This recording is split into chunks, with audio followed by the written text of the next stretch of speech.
Assalamu alaikum, dear children. Today, inshallah, I am going to tell you a very beautiful and inspiring story.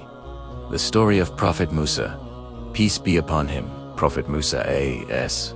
was one of the greatest messengers of Allah. His name is mentioned more times in the Quran than any other prophet. Allah sent him to guide the people of Egypt and the children of Israel towards truth and faith. So, sit back, relax, and listen carefully. Let's begin our story.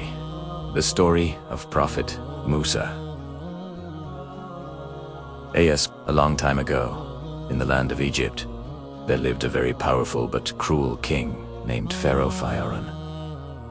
He ruled with pride and arrogance. He called himself a god and forced his people to worship him. Among his people lived a group called Bani Israel, the children of Israel, the descendants of Prophet Yaquba. They were believers in Allah, the one and only God. But Pharaoh treated them very badly. He made them slaves, forced them to work day and night for little or no pay. They built palaces, temples, and monuments for Pharaoh, while he and his people lived in luxury. Yet, despite all this oppression, the children of Israel continued to grow in number, and Pharaoh began to fear them. One night, Pharaoh had a frightening dream. He saw a huge ball of fire coming down from the sky, burning all the houses of the Egyptians, but leaving the homes of the Israelites untouched. He woke up in terror and immediately called for his priests and magicians. He asked them, "Tell me, what does this dream mean?" He said, "O great Pharaoh, a boy will soon be born among the children of Israel. He will grow up to destroy your kingdom and end your rule." Pharaoh became furious. In his rage, he shouted, "Then I will kill every baby boy born to the Israelites." From that day, his soldiers began searching every home of the Israelites. They killed every newborn boy they found, while letting the girls live. The people cried and prayed to Allah for help. During that terrible time, a pious woman from the Israelites gave birth to a baby boy. Her heart was full of fear. What if Pharaoh's soldiers find him? But Allah had a plan. Allah inspired her heart, as the Quran says, "And we inspired the mother of Musa. Suckle him, but when you fear for him, place him in the river, and do not fear nor grieve. We shall return him to you and make him one of the messengers." Surah Al-Qasas 7. With tears in her eyes but faith in her heart, she placed her baby in a small basket and gently set it afloat on the waters of the river Nile. She told her daughter to secretly follow the basket and see where it went. The basket floated down the river, guided by the will of Allah, until it reached the area near Pharaoh's palace. At that moment, Aisha, the wife of Pharaoh, was near the river. When she saw the basket, she asked her servants to bring it to her. When she opened it, there was a beautiful baby boy inside. Crying softly, her heart melted. She lifted the baby, kissed him, and said lovingly, "This child will be a comfort to my eyes. Let us take him as our son." Pharaoh was surprised. He looked at his wife with disbelief, but Aisha was kind and gentle. She had always wanted a child. Pharaoh finally agreed, and so the baby Musa a.s.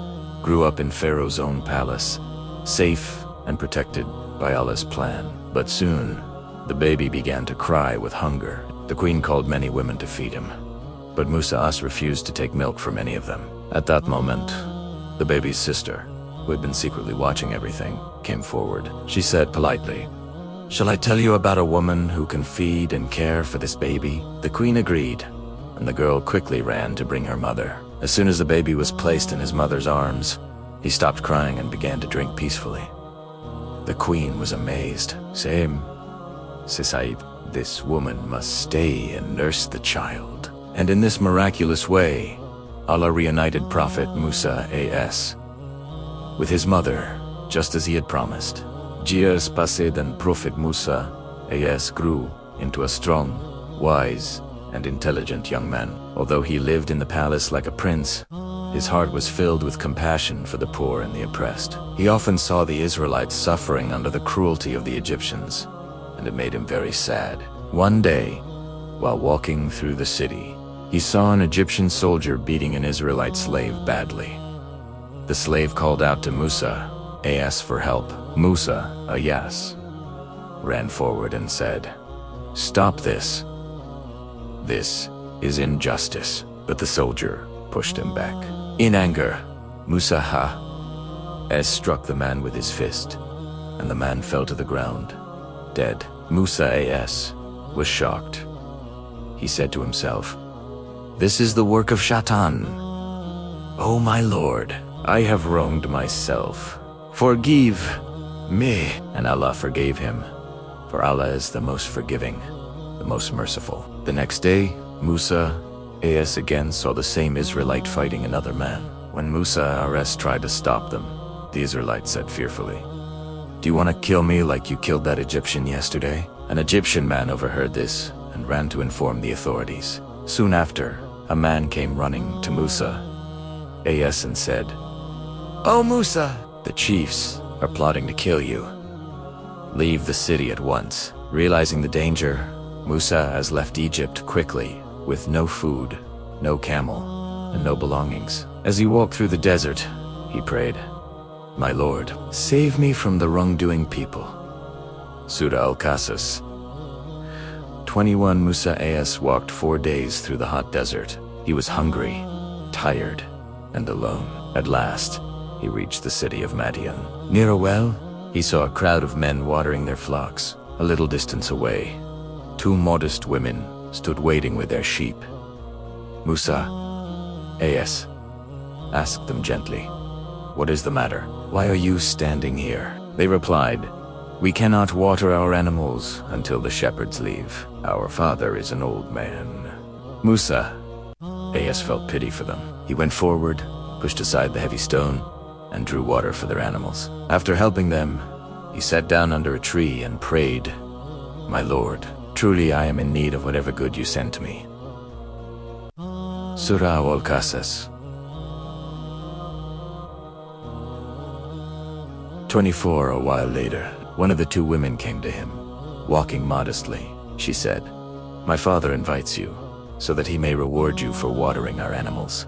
Musa went with her and met her father, who was none other than Prophet Shoaib. Shoaib listened to his story and said, "Do not be afraid. You have escaped from the wrongdoing people." One of the daughters said to her father, "Father, hire him.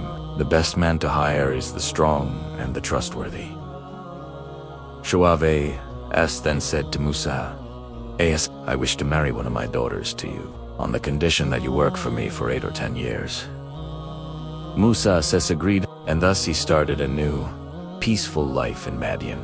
After many years, Musa decided to return to Egypt with his family. On a cold night, while traveling through the desert, he saw a glowing light on Mount Tur Sinai. He said to his family, "Wait here. I have seen a fire. Perhaps I can bring you some warmth or find guidance there." When he reached the mountain, a voice called to him, "O Musa, indeed, I am your Lord. Remove your sandals. You are in the sacred valley of Tua." Musa trembled, but the voice continued, "I have chosen you. Go to Pharaoh, for he has indeed transgressed." Musa said humbly, "My Lord, open my chest, make my task easy for me, and remove the knot from my tongue." Allah accepted his prayer and appointed his brother, Harun to help him in his mission. Musa and Harun entered Pharaoh's grand palace.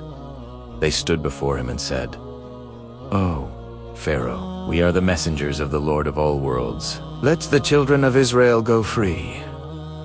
Pharaoh laughed mockingly. "Did we not raise you in our house, Musa? And now you come to challenge me?" Musa replied calmly, "Yes, but I come with a message from Allah, the Lord of the heavens and the earth." Pharaoh demanded, "Show me a sign, if you are truthful." Then, by Allah's command, Musa threw down his staff, and it turned into a huge serpent. He placed his hand under his arm, and when he took it out, it was shining bright like light. Pharaoh was shocked, but still stubborn. He called his magicians to compete. When the magicians threw their ropes, they looked like snakes. But when Musa threw his staff, it swallowed all their false magic. The magicians fell in prostration and said, "We believe in the Lord of Musa and Harun." Pharaoh became furious, but the truth had already spread. Even after many signs, Pharaoh refused to believe. Allah commanded Musa to take the Israelites and leave Egypt by night. Pharaoh followed them with his army. When the Israelites reached the Red Sea, they saw the water in front, and Pharaoh's army banned. They cried in fear, "We are trapped." But Musa said with faith, "No, my Lord is with me, and he will guide me." Allah then commanded him to strike the sea with his staff. Musa struck it, and the sea split into two. There was a dry path between two walls of water. The Israelites crossed safely. When Pharaoh and his army tried to follow, the sea closed back upon them. Pharaoh and his soldiers were drowned. Allah saved Musa, and his people, and destroyed the tyrant forever. Dear children, the story of Prophet Musa teaches us so many important lessons.